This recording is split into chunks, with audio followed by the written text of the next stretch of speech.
bem-vindos de volta ao projeto Vitória Ensina em Casa.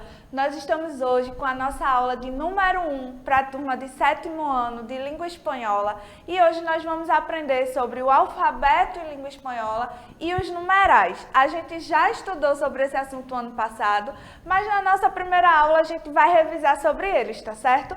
E o objetivo da aula de hoje é conhecer o alfabeto, conhecer os numerais e aprender as pronúncias em língua espanhola. Então vamos lá.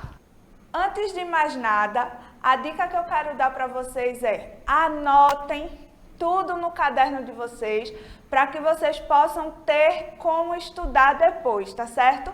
E se você tiver alguma dúvida, é só assistir esse vídeo lá no YouTube quantas vezes você quiser até aprender a pronunciar certo. Vamos começar. Então, vamos começar. A primeira coisa que a gente vai aprender hoje é a pronunciar o alfabeto em língua espanhola. Algumas letras do alfabeto em espanhol, elas são pronunciadas de maneira diferente das letras do alfabeto em língua portuguesa. Então, é importante que a gente aprenda essas pronúncias, porque isso vai interferir na forma como a gente vai pronunciar as palavras em espanhol. Tá certo? Então, vamos lá. O alfabeto de língua espanhola, ele tem 27 letras e todas elas são pronunciadas no feminino. Quando a gente vai falar individualmente, a gente diz la letra A, la B, la C, certo? Então, vamos lá aprender uma por uma agora. La A, la B, la C, la D, la E, la F, la G. E aí é importante vocês observarem que a gente tem a pronúncia da letra G em espanhol como se a gente estivesse pronunciando o nosso R, la G. Mas não são em todas as palavras que ela é pronunciada assim. A gente vai ver isso mais pra frente, tá bom? E aí a gente tem la H, la I, la J, que também tem a pronúncia parecida com o nosso R de língua portuguesa, la K, la L, la M, la N, la N, que é uma letra que existe no alfabeto de língua espanhola, que é o N com esse tio em cima, que a pronúncia é igual ao nosso NH, N, certo? La O, la P, la Q, la R.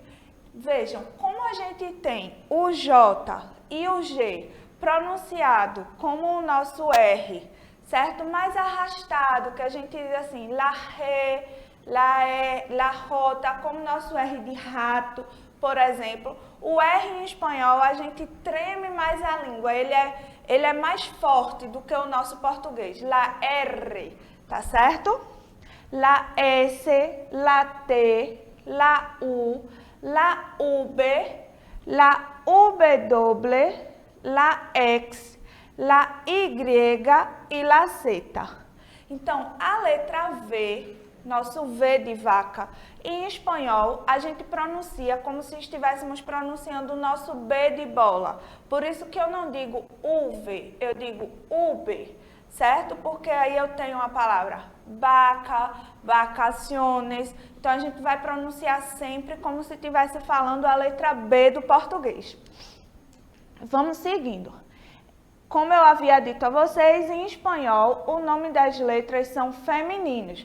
Então, sempre que a gente precisar pronunciar as letras, né, soletrar alguma palavra, aí a gente vai dizer la A, la B, la C, la E, certo? E lembrando também uma coisa, gente, o E, em língua espanhola, ele é diferente do nosso E, daqui do Nordeste, que é mais aberto. A gente diz E, em espanhol, E, mais fechadinho, tá certo?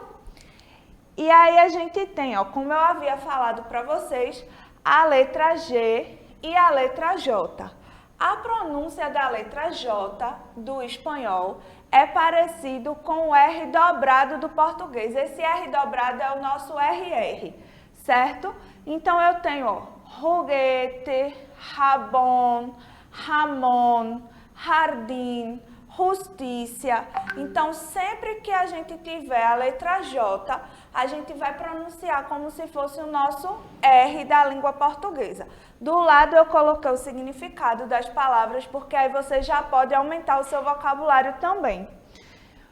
Quando essa letra J, ela precede as vogais E e I, perdão, a letra J não, a letra G. Quando elas precedem as vogais E e I, o que significa isso? Quando ela está antes da vogal E e I, o som da letra G também fica parecido com o R do português.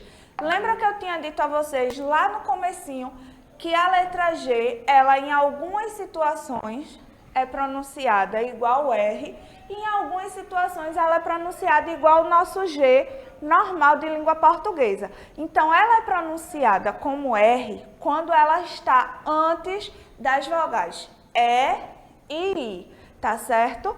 Isso é para a letra G, gente. A letra J sempre vai ter o som de R, tá certo?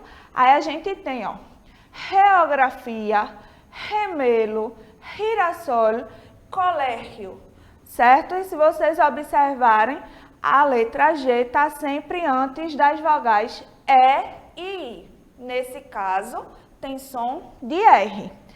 Quando ela vem antes das vogais A, O e U, ou quando está agrupada com outra consoante, certo? Para vocês entenderem mais fácil a diferença entre vogais e consoante, a gente tem 5 vogais.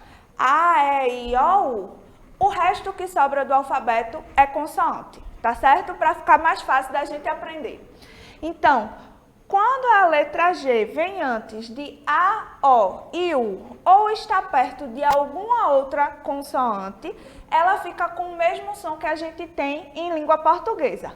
Garganta, gato, vulgar, domingo, diptongo, griego, guante, guapo, água. Então, ela vai ter o mesmo som do nosso G em português, tá certo? Então, é só a gente lembrar. Quando é que a letra G vai ter som de R? Quando ela estiver antes das vogais E e I. Essa vai ser a única diferença do G do espanhol para o português, tá certo? Isso a gente está falando de pronúncia, da forma como a gente fala a letra. Vamos lá. Quando esse dígrafo, que é o encontro dessas duas letrinhas, vem antes das vogais E e I, a gente não pronuncia a letra U, né? É igual ao português. A gente não fala guerra, a gente fala guerra. Então, em espanhol, guerra, guia, guilhotina, tá certo? Quando a letra U em espanhol precisa ser pronunciada, ela vai ter o trema, que são aqueles 2 pontinhos que ficam em cima da letra U, que em língua portuguesa não existe mais, mas em língua espanhola ele continua existindo. Então, a gente tem linguiça, linguística, porque a gente está pronunciando esse U, tá certo? Então, sempre que esse U precisa ser pronunciado, ele vai estar marcado com esse trema, tá bom? Então, vamos lá, seguindo. Aí a gente tem, ó, antigamente, as letras, os dígrafos CH e LL eram letras do alfabeto de língua espanhola, certo? A gente considerava como letras do alfabeto. Hoje, eles não são mais uma letra do alfabeto, eles agora são dígrafos, tá certo? E quando a gente precisar pesquisar por essas palavras no dicionário, aí é só a gente ir ou na letra C ou na letra LL, quando a palavra começar com esses dígrafos, tá bom? E aí a gente tem as palavras, ó, lechuga, leite, chocolate, que vai ser pronunciado igual o nosso CH. Já o LL, ele é pronunciado como se fosse LH, lluvia, rodilha, llorar, tá certo? Então, quando a gente tiver a junção de dois L's, a gente pronuncia como o LH de língua portuguesa. Quando a gente tiver o CH, a gente pronuncia da mesma forma do português, tá bom? Então, vamos seguindo. E agora que a gente aprendeu o alfabeto, como é que pronuncia, no decorrer das aulas isso vai ficando mais fácil, porque a gente vai aprendendo palavras novas e quando a gente vai aprendendo essas palavras novas, a gente vai se habituando com a pronúncia, certo? Agora a gente vai aprender os numerais em língua espanhola, que também são muito importantes. Porque às vezes a gente precisa dizer a nossa idade, precisa dizer a hora. Então é muito importante que a gente conheça também os numerais. Vamos lá. O que são números cardinais? A gente já começa com essa pergunta, né? O que são números cardinais? São aqueles números que a gente usa para medir unidades inteiras. Explicando de uma forma mais fácil, são os números que a gente usa para contar as coisas. São os números mais utilizados, né? A gente tem os números ordinais, que a gente usa para ordenar as coisas. A gente tem os fracionários. Então, os cardinais são os mais comuns, que a gente usa para numerar unidades inteiras, tá bom? E a gente utiliza ele com substantivos contáveis, que são aquelas coisas que a gente pode contar. Então, vamos conhecer eles em língua espanhola. A gente tem, ó, 0, 1, 2, 3, 4, 5, 6, 7, 8, 9, 10, 11, 12, 13, 14, 15, 16, 17, 18, 19, 20. Então, a gente já tem aí, de 0 a 20, a pronúncia desses números, ela é feita de uma forma. De 20 em diante, a gente já vai ter uma outra forma, tanto de pronunciar, quanto de escrever. E a gente vai aprender isso hoje também. Então, vamos lá. 21, 22, 23, 24, 25, 26, 27, 28, 29, 30. Lembrando que em espanhol a letra V se pronuncia como nosso B. Então eu não digo 20, eu digo 20, tá certo? Aí a gente tem, ó, 30, 31, 32. E aí eu já pulei para as dezenas. Por quê? Vocês vão observar que quando a gente fala do 30, ó, a gente já não junta mais as palavras. No 20, né, na dezena do 20, as palavras elas são uma só. Eu junto, ó, 22, 23 e tenho uma única palavra. Já na do 30, a gente repete o 30 e acrescenta o número 1, o número 2, o número 3. E isso vai ser também para as outras dezenas, ó. 40, aí eu tenho 41, 42, para o 50, 51, 52, e assim a gente segue, ó. 60, 70, 80, 90, 100, tá certo? E aí a gente vai ter sempre esse acréscimo, tá bom? Então vamos ver, ó. Como eu havia falado, del 11 al 19, os números do 16 ao 19 se formam combinando a dezena e a unidade. Eu tenho a dezena, que é o 10, mais a unidade, que pode ser 6, 7, 8 ou 9. E aí a gente junta tudo numa palavra só, tá certo? Então a gente vai trocar o Z do 10 por uma letra C e o Y, que ia juntar, ó, 10 e 6, a gente tira esse Y, troca o Z pelo C e coloca um I, ó. 16. Professora, eu preciso realmente aprender essa fórmula de como vai se formar a palavra? Não, você não precisa aprender a fórmula, até porque a gente não está aqui aprendendo nenhuma disciplina de exatas. É só para que vocês entendam como é a lógica dessa formação de palavras, tá certo? Mas aí você só precisa saber que eu tenho, ó, 16, 17, 18, tá bom? E aí a gente segue, ó. Do 21 ao 29, a gente tem aquilo que eu falei. Uma palavra só também. A gente junta 20 e 1, só que a gente vai juntar numa palavra só. Fica 21, 22, 23, tá certo? E aí, do 30 ao 99, a gente já não junta em uma palavra só. A gente vai repetir. 31, 35, a mesma coisa, 42, 43, tá certo? Então, a gente não precisa, né, do 30 em diante, a dificuldade ela é menor, porque se você gravou os números de 0 a 10 e sabe como é que se fala as dezenas, você só vai juntar uma com a outra. Tá certo? Já do 16 ao 29, a gente precisa não só se atentar à pronúncia, como à escrita da palavra também. Mas isso a gente vai tirar de letra, vocês vão ver. Às vezes na primeira aula parece que é um pouco difícil, é muita informação, mas quando a gente se habitua a falar, fica tão fácil que a gente nem lembra mais das dificuldades que a gente teve no início. Tá certo?